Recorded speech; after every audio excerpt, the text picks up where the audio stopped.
The evening shift at the Grand Meridian Hotel was always busy, but tonight felt different. Lily Parker had been working as a waitress here for 3 years, and she knew the rhythm of this place like her own heartbeat. The fancy chandeliers cast warm light over marble floors, and wealthy guests moved through the lobby like they owned the world. But something was off tonight, and Lily couldn't shake the feeling that something was wrong. She was carrying a tray of expensive wine to table 12 when she first saw them. A man in his 50s sat alone at a corner table, dressed in a perfectly tailored black suit that probably cost more than Lily made in 6 months. His silver hair was combed back and he kept checking his gold watch every few minutes. Nothing unusual about that. Rich businessmen were always in a hurry, but it wasn't the man who caught her attention. It was the little girl. The child was sitting in one of the plush velvet chairs in the hotel lobby, just within view of the restaurant. She looked about 8 years old with dark hair pulled back in a tight ponytail. Her dress was beautiful, probably designer, but she sat so still and quiet that Lily almost missed her completely. Most kids would be running around or asking their parents for snacks, but this little girl just sat there like a statue. Lily delivered the wine and tried to focus on her other tables, but her eyes kept drifting back to the lobby. The girl hadn't moved, not even once. She was looking down at her hands, and from where Lily stood, she could see the child's shoulders seemed tense, like she was trying to make herself as small as possible. During her quick break, Lily decided to walk through the lobby. She told herself she was just stretching her legs, but really she wanted to get a closer look at the situation. As she passed by the girl's chair, she noticed something that made her heart skip a beat. The child's eyes looked tired and sad, and she kept glancing toward the restaurant where the man in the black suit was sitting. "Are you okay, sweetie?" Lily asked softly, crouching down to the girl's level. She'd always been good with kids, maybe because she had 2 younger sisters of her own. The little girl looked up, startled. For a moment, Lily saw pure fear flash across her face before the child quickly looked away. "I'm fine," she whispered so quietly that Lily almost didn't hear her. "Are you waiting for someone?" "Your dad, maybe?" Lily asked, keeping her voice gentle and friendly. The girl nodded but didn't say anything else. Lily noticed she was clutching her stomach slightly, and that's when it hit her. This child was hungry. Really hungry. The kind of hungry that makes your stomach hurt and your hands shake a little. "When was the last time you had something to eat?" Lily asked. The girl's eyes filled with tears, but she quickly blinked them away. "This morning," she said in that same tiny voice. Lily felt a surge of anger. This morning? It was almost 8 o'clock at night. What kind of parent lets their child go all day without food? Especially in a place like this where money clearly wasn't a problem. Before she could ask anything else, heavy footsteps approached. Lily looked up to see the man in the black suit walking toward them. His face was stern and his jaw was clenched tight. Something about his expression made Lily's skin crawl. "There you are," he said to the girl, his voice sharp and cold. "I told you to stay exactly where I put you. What did I say about talking to strangers?" The little girl flinched like she'd been slapped. "Sorry," she mumbled, her voice barely audible. "I was just making sure she was okay," Lily said, standing up slowly. She tried to keep her voice calm and professional, but something about this whole situation felt very wrong. The man barely glanced at her. "She's fine. Mind your own business." He grabbed the girl's arm, not gently, and started pulling her toward the elevator. Lily watched them go, her heart pounding. The way he grabbed the child, the fear in the girl's eyes, the fact that she hadn't eaten all day, none of it felt right. She'd seen plenty of strict parents over the years, but this was different. This felt dangerous. She went back to work, but she couldn't concentrate. Every few minutes, she found herself looking toward the elevator, wondering where they'd gone. The man had been staying in one of the penthouse suites.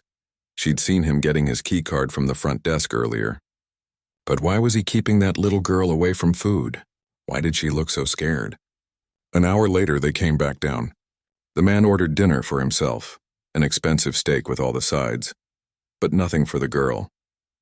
Lily watched from across the restaurant as the child sat at the table, staring at the food while the man ate. He didn't offer her even a bite. That's when Lily knew she had to do something. She grabbed a glass of water and walked over to their table, her heart hammering against her ribs. "Can I get you anything else?" she asked the man, but her eyes were on the little girl. "We're fine," he said curtly. not even looking up from his plate. Lily accidentally bumped the table as she set down the water glass, causing some of it to spill. "Oh no, I'm so sorry," she said, grabbing napkins to clean up the mess. As she bent down to wipe the table, she quickly pulled out one of her business cards, the ones the hotel made for all employees to give to guests who might want to request them specifically for good service. She slipped the card under the girl's hand and whispered, "If you need help, call this number anytime." The little girl's eyes went wide, but she quickly closed her fingers around the card. "What's taking so long?" the man snapped. "Clean it up and leave us alone." "Of course, sir." "Again, I apologize," Lily said, backing away from the table, but she made sure to catch the girl's eye one more time, trying to communicate without words that she was safe, that someone cared about what happened to her. For the rest of her shift, Lily couldn't stop thinking about the little girl. She'd given her business card to guests before, but never like this. Never as a lifeline. She found herself checking her phone every few minutes, hoping it would ring, but also terrified of what she might hear if it did. When her shift ended at 11, she walked slowly to her car, looking back at the hotel's glowing windows.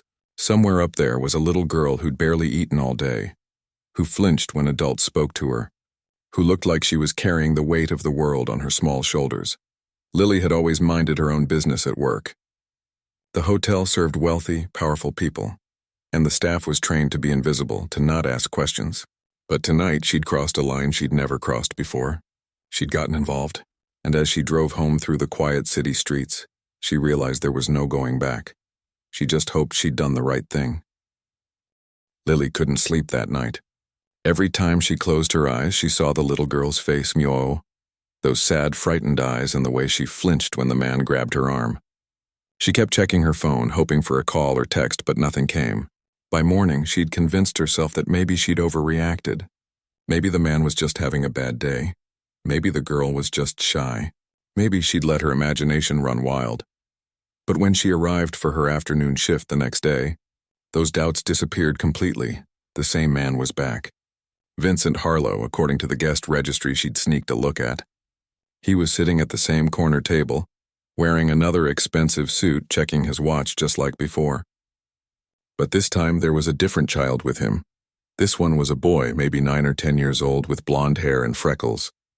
He was sitting in the lobby area just like the girl had been, perfectly still and quiet. Too quiet for a kid his age. Lily watched him from behind the reception desk during her break, and he didn't move a muscle for 20 minutes straight. No fidgeting, no looking around, no normal kid behavior at all. When Vincent finished his meal and walked over to collect the boy, Lily noticed the same pattern. The sharp tone, the tight grip on the child's arm, the way the kid seemed to shrink into himself. They disappeared into the elevator together, and Lily felt that familiar knot forming in her stomach. She tried to focus on her work, but her mind kept wandering. 2 different children in 2 days. Both acting the same way, scared, hungry, withdrawn. It couldn't be a coincidence. During her dinner break, Lily walked over to the front desk where her friend Rachel was working. Rachel had been at the hotel for 5 years and knew everything about everyone. "Hey, can I ask you something?" Lily said, trying to sound casual. "That guy Vincent Harlow in the penthouse suite. Does he come here often?" Rachel looked up from her computer screen. "Oh yeah, Mr. Harlow, he's what we call a VIP regular. Books the penthouse at least twice a month, sometimes more. Always pays in advance, always tips well. Management loves him. Does he always bring kids with him?" "Usually, yeah. Different ones, though. I always figured he had a big family. Or maybe he was divorced with lots of custody arrangements. You know how these rich guys are." Rachel shrugged. "Why do you ask?" Lily hesitated. She couldn't just come out and say she thought something weird was going on without sounding crazy. "Just curious. The kids always seem so well behaved. Tell me about it." "Most kids would be running around this place like it's a playground, but his are always quiet as mice, probably scared of getting their fancy clothes dirty." That night, Lily went home and did something she'd never done before. She started a notebook. She wrote down everything she could remember about both children. The girl with dark hair, approximately 8 years old, designer dress, hadn't eaten all day. The boy with blonde hair, around 10, expensive clothes, unnaturally quiet behavior. She noted the dates, times, and Vincent's behavior toward both of them. It felt silly at first, like she was playing detective in some TV show. but something deep in her gut told her this was important. The next day was her day off, but she couldn't stop thinking about the situation. She found herself driving past the hotel, wondering if Vincent was there with another child. The thought made her sick. When she returned to work the following evening, she wasn't surprised to see Vincent's name on the reservation list again. What did surprise her was seeing him in the restaurant with yet another child, a girl this time, maybe 7 years old with curly red hair. Lily watched from across the room as the same scene played out. Vincent ate his expensive dinner while the little girl sat perfectly still, not touching anything. When he was finished, he grabbed her arm and led her away, and Lily saw that familiar look of fear cross the child's face. That's when she decided to take action. During her break, she went to find Tony, the hotel's head of security. He was a good guy, a former police officer who'd always been friendly to the staff. "Tony, can I ask you something kind of personal?" she said, catching him near the security office. "Sure, Lily. What's up?" "That guest Vincent Harlow who stays in the penthouse. Have you ever noticed anything unusual about him?" Tony raised an eyebrow. "Unusual how?" "I don't know, just the way he is with the kids he brings. They always seem scared of him." "Scared? I haven't noticed that. But then again, I don't interact with guests much unless there's a problem." Tony studied her face. "Why, has he done something to make you uncomfortable?" Lily realized she was walking into dangerous territory. If she was wrong about this, she could lose her job for harassing a VIP guest. But if she was right, "Not to me personally," she said carefully. "It's just that the children never seem happy. And they don't eat anything when they're in the restaurant. Maybe they're not hungry. Rich kids probably eat whenever they want." "Maybe," Lily said, but she didn't believe it. That night, she added more notes to her growing file. 3 different children in 4 days, all showing the same signs of fear and withdrawal, all brought by the same man who treated them more like prisoners than family. She started paying closer attention to the hotel's patterns. Vincent always requested the same penthouse suite. He always arrived in the evening and left the next morning. He always had exactly 1 child with him, never the same one twice. And according to Rachel, he'd been doing this for months. Lily began taking photos with her phone when she could do it without being noticed. Not of the children. That felt wrong and invasive, but of Vincent's car, his license plate, the times he arrived and left. She started keeping track of which staff members were working when he visited, wondering if anyone else had noticed the pattern. The more she investigated, the more convinced she became that something was very wrong. These weren't family visits or custody arrangements. The children were too scared, too controlled, too different from each other to be siblings or relatives. But what was Vincent really doing? And why was he using the hotel as his base of operations? One evening, she overheard him talking to someone on his phone while waiting for the elevator. She was clearing a nearby table and caught fragments of his conversation. "The package will be ready for pickup tomorrow morning," he said in a low voice. "Same arrangement as usual." "Oh, there won't be any problems." "Package? What kind of package needed to be picked up from a hotel room?" As the elevator doors closed behind Vincent and that night's child, another boy, this one maybe 12, Lily felt her blood run cold. She didn't know exactly what Vincent Harlow was doing, but she was becoming more certain every day that those children were in serious danger. She just had to figure out how to prove it before something terrible happened to one of them. It was Tuesday morning when Lily's world turned upside down. She'd stopped by the local police station on her way to work, hoping to ask someone about her suspicions regarding Vincent Harlow. She wasn't even sure what she'd say. The whole situation still felt too strange and uncertain to put into words. But as she walked through the lobby of the police station, something caught her eye that made her blood freeze in her veins. There, on the community bulletin board next to posters about neighborhood watch meetings and traffic safety, was a missing person flyer. The photo showed a young girl with curly red hair and bright green eyes smiling at the camera. The same girl Lily had seen with Vincent just 3 days ago. Her hands shaking, Lily pulled out her phone and took a picture of the flyer. The girl's name was Katie Monroe, age 7, missing from a town about 2 hours away. The date showed she'd been missing for over a week. Lily's heart was pounding so hard she could hear it in her ears. This wasn't just her imagination anymore. This wasn't a case of overprotective parenting or strict discipline. This was real. That little girl with the red curls who'd sat so perfectly still in the hotel lobby was a missing child. She drove to work in a daze, her mind racing. If Katie was missing, what about the other children she'd seen? Were they missing too? How many families were out there desperately searching for their children, while Vincent paraded them through the Grand Meridian Hotel like nothing was wrong? As soon as she got to work, Lily went straight to find Rachel at the front desk. She had to know more about Vincent's pattern, and she had to know now. "Rachel, I need to ask you something important," she said, keeping her voice low. "That guest, Vincent Harlow, you said he comes here twice a month?"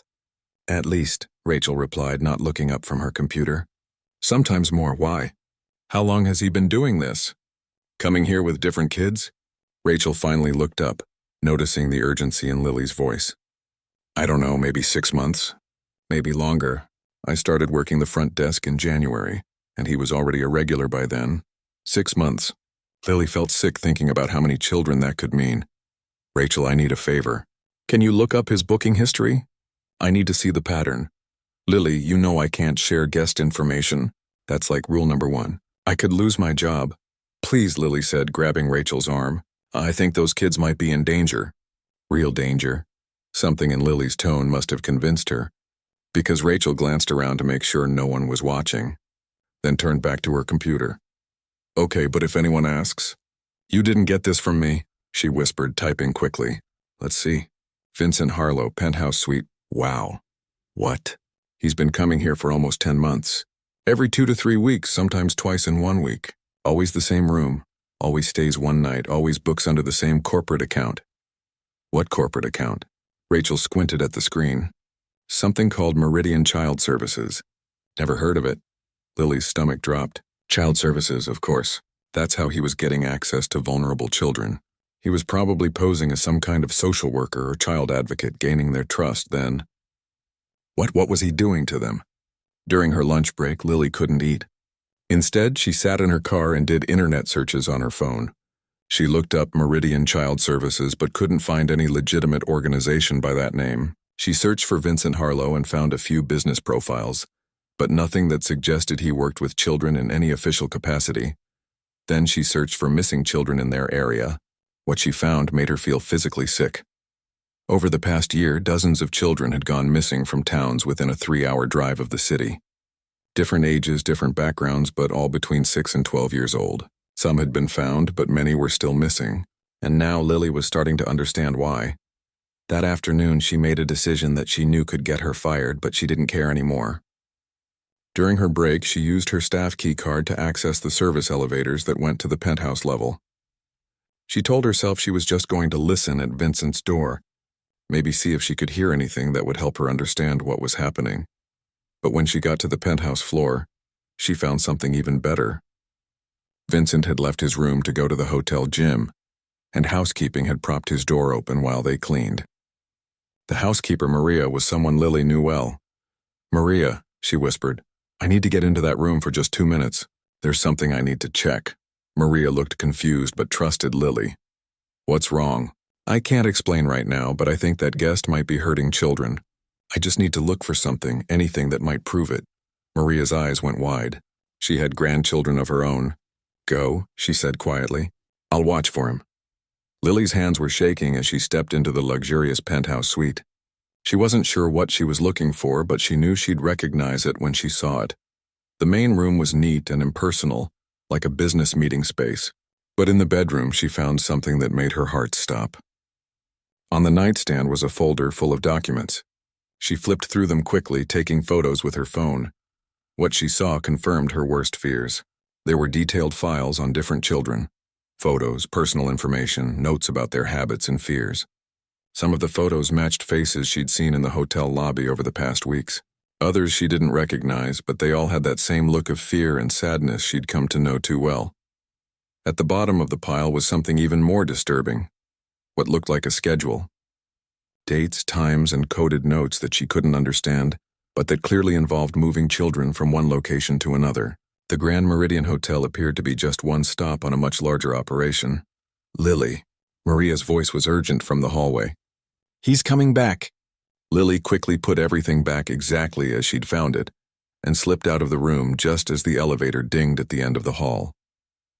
Her heart was beating so fast she thought she might pass out, but she'd gotten what she needed. Back in the staff break room, she looked through the photos on her phone. The evidence was overwhelming. Vincent Harlow wasn't just abusing one or two children. He was running some kind of organized operation that involved dozens of kids. The hotel was being used as a headquarters, a place where he could bring children without attracting attention because of his VIP status and regular bookings. She thought about all the staff members who'd seen him over the months, all the times he'd walked through the lobby with a different frightened child, and no one had questioned it because he was rich and well-dressed and paid his bills on time. That evening, as Lily watched Vincent leave the hotel with another child, a boy this time, maybe 9 years old with dark hair, she realized the full scope of what she'd discovered. This wasn't just one man with a sick obsession. This was a business. A carefully planned, well-funded operation that used the hotel's reputation and Vincent's wealth as cover for something truly evil. She had the evidence now. She had the photos, the patterns, the missing child poster. Tomorrow she would take everything to the police and hope it would be enough to save whatever children were still out there, still trapped in Vincent's web. But tonight, she could only watch helplessly as another child disappeared into the darkness, wondering if she'd figured it out in time to make a difference. Lily didn't sleep at all that night. She sat at her kitchen table with all the photos spread out in front of her, along with printouts of the missing children reports she'd found online. Everything seemed to fit together perfectly. Vincent Harlow was using the Grand Meridian Hotel as headquarters for a child trafficking operation, and she had the evidence to prove it. By morning, she'd made up her mind. She was going straight to the police with everything she had. She called in sick to work, which wasn't really a lie since her stomach was churning with anxiety. At 9 o'clock sharp, she walked into the police station with a folder full of photos, notes, and printed evidence. She asked to speak with someone about a possible trafficking. Case Detective Rodriguez was a tired-looking woman in her 40s who listened patiently as Lily explained everything she'd observed over the past 2 weeks. She showed the detective the photos of the documents from Vincent's room, the missing person flyer for Katie Monroe, and her detailed notes about the patterns she'd noticed. "This is very thorough," Detective Rodriguez said, flipping through Lily's documentation. "You've clearly put a lot of thought into this. But before we move forward, I need to make some phone calls to verify a few things." "Of course," Lily said. "Whatever you need to do. Can you wait here for about 30 minutes? I want to check some databases and make a few calls." Lily nodded and sat in the waiting area, her leg bouncing nervously. She kept imagining more children being brought to the hotel while she sat here doing paperwork. Every minute felt like an eternity. When Detective Rodriguez came back, her expression was unreadable. "Miss Parker, I need you to come with me. There's someone you need to meet." They walked down a hallway to a conference room where a man was waiting. Lily's heart nearly stopped when she saw who it was. Vincent Harlow. He was sitting at the table in a casual sweater and jeans instead of his usual expensive suit, and he looked tired. When he saw Lily, he stood up with a confused expression. "This is the hotel employee I was telling you about," Detective Rodriguez said to Vincent. Then she turned to Lily. "Ms. Parker, I'd like you to meet Agent Vincent Harlow. He's a federal agent specializing in child recovery operations." Lily felt like the floor had dropped out from under her. "Agent? But I don't understand." Vincent sat back down and gestured for Lily to take a seat across from him. "Ms. Parker, I owe you an explanation, and actually an apology. I'm sorry, what's happening here?" Lily's voice was shaky. Nothing was making sense. Detective Rodriguez pulled out a badge and some official-looking documents. "Agent Harlow works with a joint task force that rescues children from trafficking situations. He's been undercover for the past year, working to break up a major trafficking ring operating in this region." Lily stared at the badge, then at Vincent's face. "But the children, they were so scared of you. And that little girl, Katie Monroe, she's on a missing persons report." "Katie Monroe was rescued from a trafficking situation 3 weeks ago," Vincent said gently. "She's been in protective custody while we work to reunite her with her family. The missing person report hasn't been updated yet because we needed to keep her location secret for her safety. But she looked terrified of you." Vincent's expression grew sad. "These children have been through horrible trauma, Lily.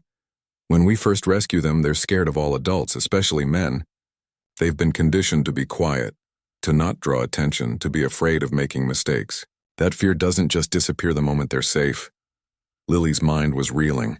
"What about the other children?" The different ones you brought to the hotel? All rescued children, Vincent said. The Grand Meridian has been serving as a safe house during the transition period, while we arrange proper placements for them. The hotel's security, the discreet staff, the fact that wealthy guests aren't questioned, it makes it the perfect place to keep these children safe while they're most vulnerable. Detective Rodriguez opened a file and showed Lily some photos. Here's Katie Monroe with her parents yesterday. She's home safe now. And here's David Chen with his foster family. He was the boy with blonde hair you mentioned in your notes. The photos showed the same children Lily had seen, but they looked completely different. They were smiling, relaxed, playing with toys or hugging adults who were clearly caring for them. The transformation was incredible. I don't understand, Lily said weakly. The documents I saw in your room. Case files, Vincent explained. Information about each child's background, their trauma responses, their needs. We have to document everything carefully for legal purposes and to help their new families understand how to care for them. And the phone conversation I overheard? You said something about a package being ready for pickup. Vincent looked embarrassed. We use code words even in what should be secure locations. The package was actually arrangements for Katie to be reunited with her family. We had to be extremely careful because the trafficking ring we're investigating has contacts in multiple police departments. Lily felt like she was going to be sick. So I've been completely wrong about everything. Not wrong, Detective Rodriguez said kindly. Your instincts were actually very good. You noticed that something was unusual about the situation, and you were right to be concerned about children's welfare. The problem is that you were seeing the aftermath of trauma, not the cause of it. Vincent leaned forward. Lily, can I ask you something? In all the time you observed me with these children, did you ever see me hurt any of them? Did you ever see me raise my voice or be physically aggressive? Lily thought back through all her observations. No, she admitted. You were stern, but I never saw you actually hurt anyone. That's because my job is to protect them, not harm them. These children have been through hell, and part of my training is learning how to interact with traumatized kids. Sometimes I have to be firm to keep them safe, but I would never hurt them. The reason they don't eat much, Detective Rodriguez added, is because many trafficking victims develop eating disorders or anxiety around food. We have to reintroduce normal eating patterns very gradually. Lily sat in stunned silence, processing everything she'd learned. All of her detective work, all of her careful observations and note-taking had led her to exactly the wrong conclusion. I feel so stupid, she said finally. Don't, Vincent said firmly. What you did took courage. Most people would have looked the other way, even if they suspected something was wrong. You saw children who appeared to be in distress and you acted on that. That's exactly what we need more people to do. But I almost ruined your investigation. Actually, Detective Rodriguez said, you might have helped it. Agent Harlow has been concerned that his cover operation was too obvious, that people might start asking questions. Your observations have shown him exactly how his activities appear to outsiders, which will help him refine his methods for future operations. Vincent nodded. Your detailed notes about the children's behavior and my interactions with them are actually incredibly valuable. They've given me insight into how to make this process less traumatic for the kids. Lily looked at both of them, still feeling overwhelmed. So what happens now? Now, Vincent said. I'd like to ask you if you'd be interested in helping us for real. We could use someone with your observational skills and genuine care for children's welfare. There are more kids out there who need our help. For the first time all day, Lily felt something other than confusion and dread. Maybe her mistake had led to something good after all. 3 weeks later, Lily found herself back at the Grand Meridian Hotel, but this time everything was different.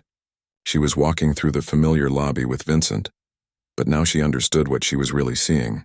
The expensive surroundings weren't being used to hide something terrible. They were providing a safe, comfortable environment for children who'd already been through more than any child should ever experience. Are you nervous? Vincent asked as they waited by the elevator. A little, Lily admitted. I keep thinking about how wrong I was about everything. You weren't wrong about the important part, Vincent said. You saw children in distress and you wanted to help them. That's exactly the kind of person we need in this work. The elevator doors opened and they rode up to the penthouse level. Over the past few weeks, Lily had learned so much about Vincent's operation that her head was still spinning. The joint task force he worked with had been tracking trafficking networks across multiple states for over 2 years. They'd rescued hundreds of children, but the process of rehabilitation and family reunification was complex and delicate. "The girl we're about to meet is special to me," Vincent said as they walked down the hallway. "Her name is Maya, and she was actually the first child I rescued when I started this job 3 years ago." Lily's heart skipped a beat. "Maya? She's the little girl from that first night, isn't she?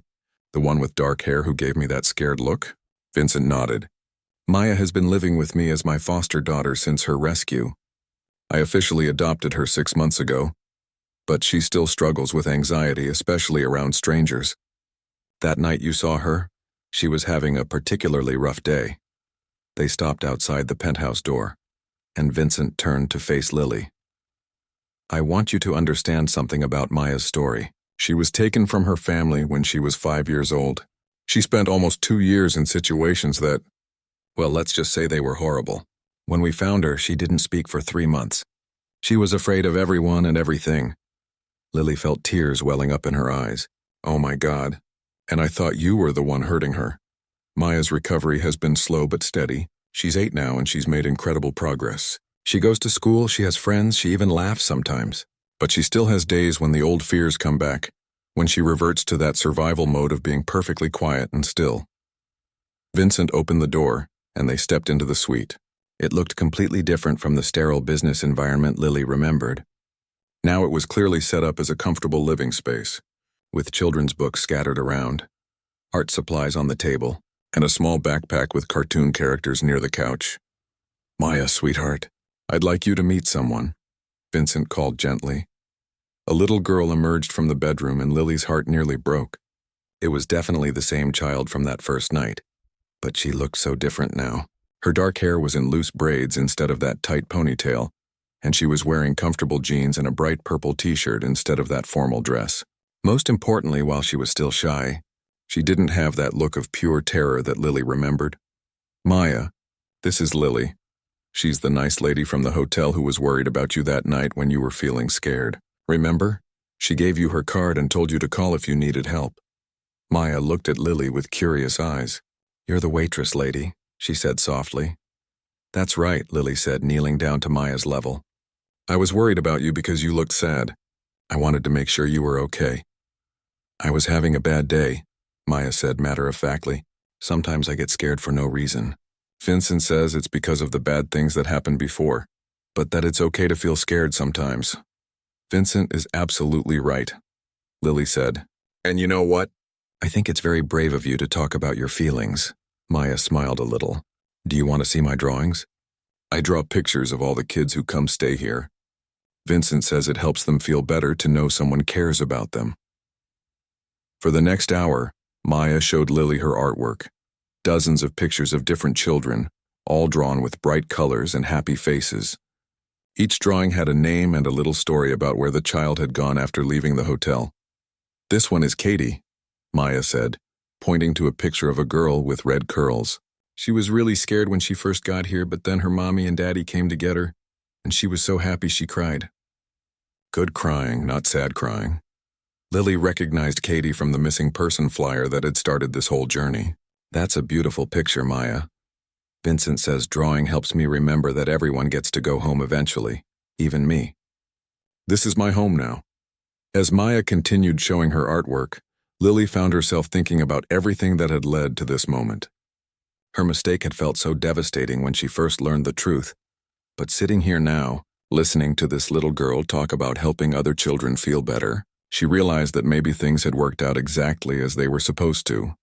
"Lily," Vincent said later, after Maya had gone to watch a movie in the bedroom, "I meant what I said about wanting you to help with our operations. Your observational skills are exactly what we need, and more importantly, you have the right instincts about protecting children." "But I got it so wrong," Lily protested. "You got the details wrong, but you got the heart of it right. You saw a child in distress and you took action.